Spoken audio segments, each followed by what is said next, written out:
Welcome to our third unit videos, ACL edition. This unit we are doing work and energy. Skrillex has a lot of energy. This unit also has three different kinds of problems that we do. Energy is the first one, and energy is the ability to do work. Momentum is a measurement of inertia, so I'm coming at you. I want to keep going. Inertia. And our third type problem is a simple harmonic motion problem, and that's going to be a specific application of mostly energy, tiny bit of momentum. Those are our three types of problems. Today, we're going to work on energy and the thing that causes it, which is work. Energy problems end up looking a whole lot like some of the force problems we did last chapter.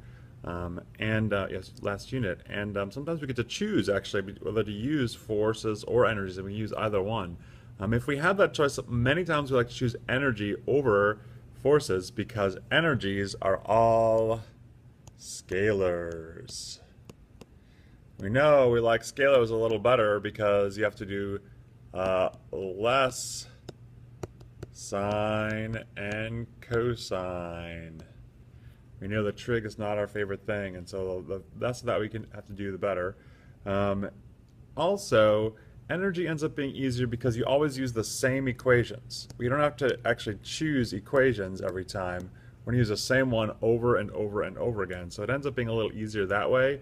And the last one is that we can choose our variables for energy to make sure that it's all positives. Some of what messed us up in forces is that sometimes you have negatives and positives, and you have to get those right, and that can really freak us out sometimes. And so if we do things right, and we'll explain how, we can make sure that energy always has positives and no negatives. And so these three things together are a reason why we end up liking energy a little better. That's good news for us because, we could use a little easiness every now and then. No, I'm not going to say it's easy because there are some hard things, but little bit. Since we know what forces are, for this we can do things in the right order. So instead of just jumping straight to energy, I'm going to talk about where energy comes from. Energy comes from work. So if we apply a force over a certain distance, we get some energy out of it. And work is defined as the amount of energy that's transferred to or from an object. So when we get a force times distance, that gives us some energy, and so that is our change in energy. And so the equation FD equals delta E we use a lot. And sometimes we do it the other way. Like if all the energy goes away, we can say it goes to friction, or lots of things we can do. But know that energy comes from work. Now it turns out it's not just any displacement. I said distance and also, but it should be displacement because we're all vectors. That matters for work. It's only force times the displacement that is parallel. So we got to throw a little parallel lines on our displacement because it's only the part of my force that's going the same direction as my displacement that affects the work. So if I'm pulling up at an angle of 30 degrees with 10 newtons, this part here is canceled out by gravity, and so it's not going to add any energy to my system. And so you can see that it's only the force that's going the same way as my displacement that would do that. And so to do this kind of problem, we would say that the work equals the force, which is 10, got to take it times the cosine of 30, and then we got to multiply that by the displacement, which is 5. And you can type that in your calculator. It's something like 8.6 times 5, 40 something. But that's how we do work problems. And notice that it's only that force that's in the same direction as our displacement. So, for instance, if we are carrying a really heavy object, but we move back and forth in the x direction, there's no work done by gravity. Gravity only has work done on it when you're moving things up and down because the force of gravity goes down. And so you'd have to move it this way instead if you want to get any work done by the force of gravity. So if you're just carrying a big heavy object, no work is done, strangely. Physics definitions, kind of weird sometimes. Power is our next variable, and power is the rate at which work is done. So it's work divided by time.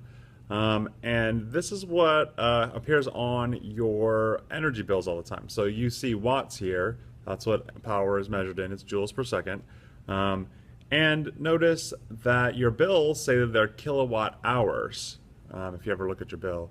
And that's actually work that you're doing. The energy is what you're paying for, and that's kilowatt times hours. So it's when you take the time to the other side, kilowatt hours. That's how you measure your power bill.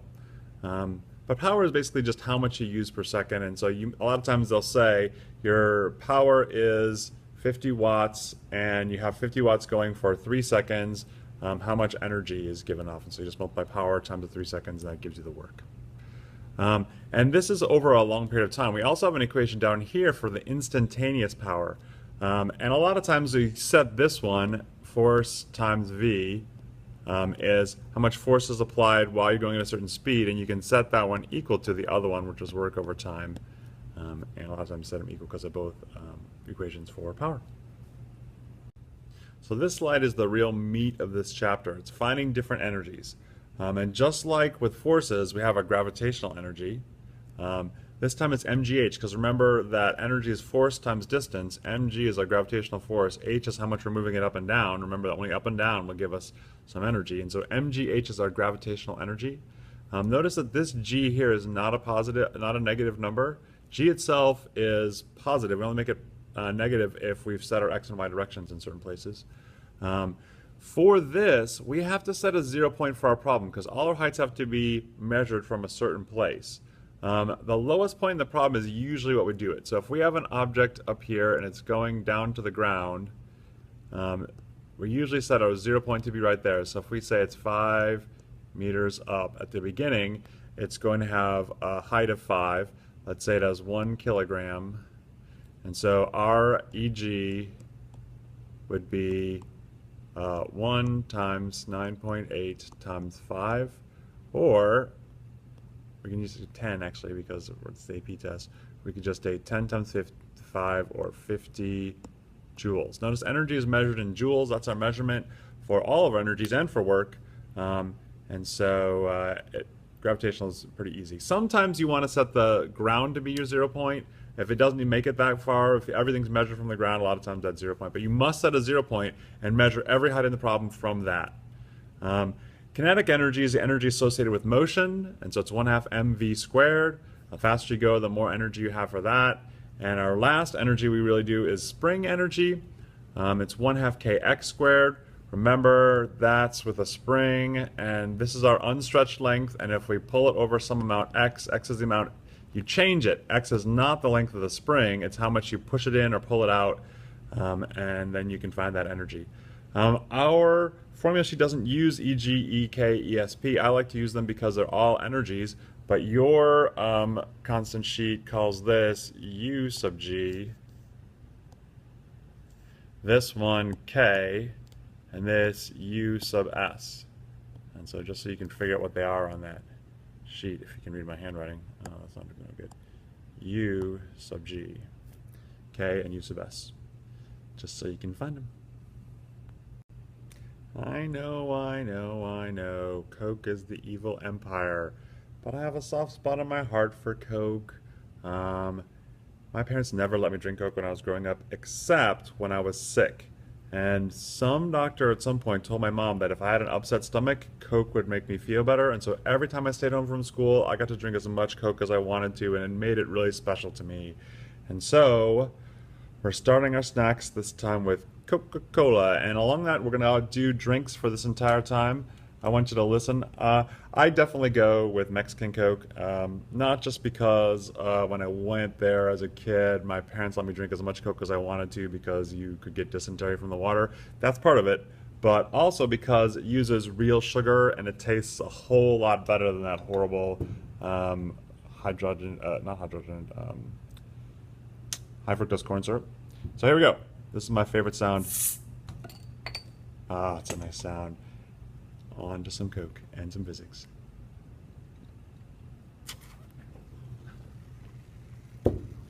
Yum. So I told you earlier that we use the same equations all the time for energy problems, and so I'm going to give you the steps to solving an energy problem while we're here. We're always going to draw a time-lapse picture of the situation. I have to set our 0 point for heights because we need to have a 0 point or it doesn't work. And then we find the total energy at the beginning. And so we're going to have mgh 1/2 squared and 1/2 v squared and 1/2 kx squared. If any of those don't have a height, a velocity, or an x, we would just put a 0 there, and that makes us happier. If we don't know something, we leave it as a variable, but usually at the beginning we know everything, we get a value for total energy. The nice thing about energy is that it stays the same as long as we only have conservative forces. We'll say what to do without conservative forces in a bit. But if all we have is gravity and spring and something moving, then we know they're all conservative, which means they all can be taken from one form to another. So then we find ET prime, which is the exact same equation, mgh plus 1/2 mv squared plus 1/2 kx squared, at some other point in our problem. And we're going to label these. Like we're going to put a little arrow with ET on it. We're going to put a arrow with ET prime. And prime just means at some other point. We're going to put an arrow to that, along with a 0 point with an arrow on our picture. And then all I have to do is set ET to ET prime. Usually ET prime will have a variable in it. I set ET equal to ET prime and solve for what I don't know. Occasionally, I have to do a collision or a kinematic problem before or after an energy problem. With energy problems, it's usually velocity that I get from them, and then I can do some kind of a kinematic from that. But let's do an example. So for this example, I've already sort of drawn the picture, but the question would ask, it would say, I have a ball that's at the top of a 50-foot cliff, and I kick it with a horizontal velocity of 2 meters per second. It falls 50 feet. I want to know what its velocity is down at the bottom of the cliff. And so I would have to label my 0 point, and since the ball gets the lowest at its bottom point, I would label that there. My ET is the beginning stuff, and so I would write my ET things first. So I go ET equals mgh plus 1/2 mv squared plus 1/2 kx squared. My height at the beginning is 50, so I'd say 1 times, I'm going to go with 10 with that g, times 50. My velocity at the beginning is 2, so I go 1/2 times 1 times 2 squared. I have no spring at the beginning, so that one's 0. And so then I can take my calculator, I can find this, I don't know my calculator, this is 500, this is 4, half of that is 2, so I get 2, so I get 502 joules. For my ET prime, I have the exact same equation, so I'm not going to write it again, but at the end I have a height of 0, so this all goes to 0. I have a velocity, so I'm going to have 1/2 times 1 times v squared, but I don't know v, so I leave it as a variable, and then I have no spring.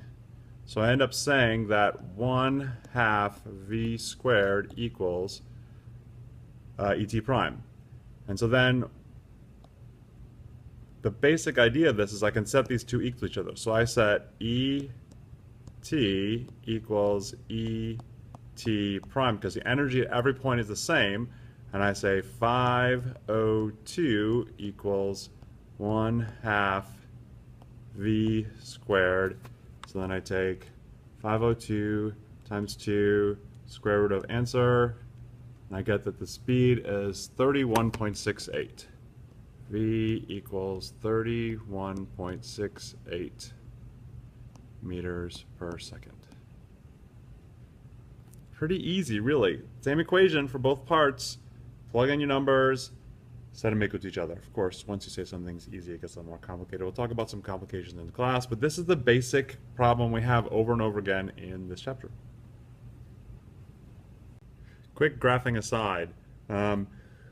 Remember when we did graphing last chapter, we talked, a couple chapters ago, we were talking xt graphs, and we said that the slope was velocity. And remember that our equation was velocity is x over t.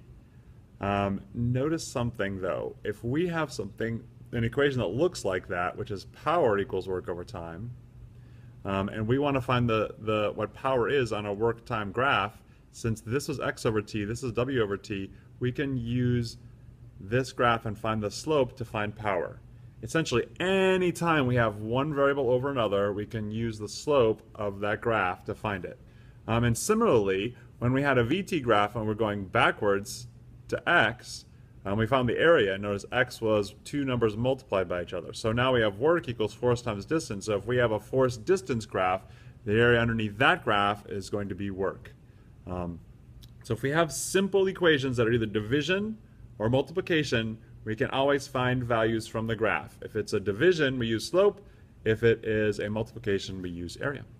We do occasionally have to deal with non-conservative forces, things that cannot give their energy back easily. The main one we deal with is friction, because once energy is lost to friction, it is heat for the random universe, and so we can't get it right back. I mean, if we ever have non-conservative forces, instead of saying ET equals ET prime, the total energy that we start with has to be the total conservative energy plus the work done by non-conservative forces like friction. Work is another form of energy, essentially, and so a lot of times we'll do this kind of equation. Notice that this is the exact same equation we had before. We said that work is change in energy, and change in energy would be final minus initial, and so we know that work is change in energy is the same thing as this. It's just we do the whole mgh 1 f mv squared plus 1 f kx squared equals the et prime plus that. And so occasionally we have to do problems with that work, and then we have to know the frictional force times the distance that it's applied over. The other thing that can sometimes add complications is we do occasionally have to use sines and cosines. I know I told you didn't have to use them as much, but we do have to use them a little bit. Mostly to find distances. Sometimes when you have a ramp problem, and you can do energies with ramp problems, they have a variable distance along the incline. Now we know that in an MGH it's the height that matters, not the distance along, and so many times you have to take that angle and solve for the height, which will be d sine theta, and then you do have a theta in there. The other one is one of our main things that we do is we talk about pendulums. And when you have a pendulum coming down, you have a length of the pendulum and you have an angle that it starts at. And the height that it goes down as it swings is something that we often need. We can find that because we know the length of the pendulum at the end is the same as it was at the beginning, that's L. If we can find the little green squiggle bit, we can take L minus that to get the height. And since L is the hypotenuse and this is a right angle, L squiggle bit is L cosine theta. So L minus L cosine theta is used as height many, many, many times. So much so that you really need to memorize that, although it's not that hard to get it back from the picture if you really need to. Those are two sines, cosines that we do mostly. There might be a couple other, but mostly these. Okay. That's it for energy momentum. If you did not go to ACL, you're a high school student in Austin. You need to get there.